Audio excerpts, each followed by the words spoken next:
अंजलि और आप देख रहे हैं सावला न्यूज। आइए शुरुआत करते हैं आज की प्रमुख खबर से। तहव्वुर राणा की आखिरी कोशिश भी नाकाम, यूएस सुप्रीम कोर्ट ने दिया झटका, अब भारत आएगा मुंबई हमले का दोषी। मुंबई आतंकी हमलों के गुनहगार तहव्वुर राणा को एक बार फिर झटका लगा है। भारत में अपने प्रत्यर्पण के खिलाफ अमेरिकी सुप्रीम कोर्ट में दायर उसकी याचिका खारिज कर दी गई है। याचिका में प्रताड़ना का दिखाया गया था डर।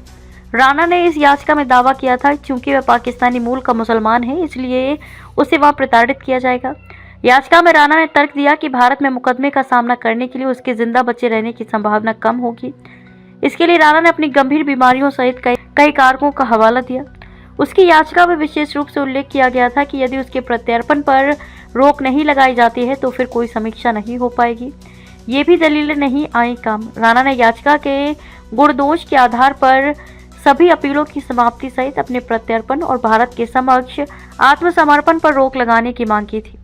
याचिका में राणा ने दलील दी थी कि भारत में उसका प्रत्यर्पण अमेरिकी कानून और यातना के संदर्भ में संयुक्त राष्ट्र का भी उल्लंघन है। याचिका में कहा गया था कि ये मानने के लिए पर्याप्त आधार है कि यदि उसे भारत प्रत्यर्पित किया जाता है तो याचिकाकर्ता पर प्रताड़ना का खतरा होगा। 26/11 हमले का मास्टरमाइंड। आपको बता दें कि 64 वर्षीय राणा पाकिस्तानी मूल का एक कनाडाई नागरिक है।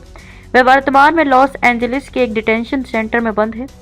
राणा पर आरोप है कि 26/11 हमले के सिलसिले में उसने अपने सहयोगी डेविड कोलमैन हेडली की मदद की थी। हेडली को दाऊद गिलानी के नाम से भी जाना जाता है। उसके पास अमेरिकी नागरिकता थी। उसकी मां अमेरिकी और पिता पाकिस्तानी थे। हेडली मुंबई हमलों के मुख्य साजिशकर्ताओं में से एक है। अमेरिकी अधिकारियों ने उसे अक्टूबर 2009 में गिरफ्तार किया था।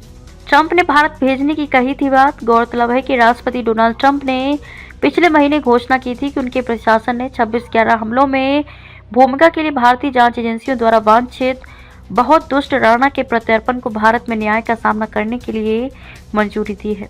जनवरी में भी सुप्रीम कोर्ट ने राणा की समीक्षा याचिका को खारिज कर दिया था। इसके बाद ट्रंप की ओर से ये बयान आया था। खबरों में अब तक के लिए बस इतना ही। मिलते हैं फिर किसी खास खबर के साथ। तब तक के लिए नमस्कार।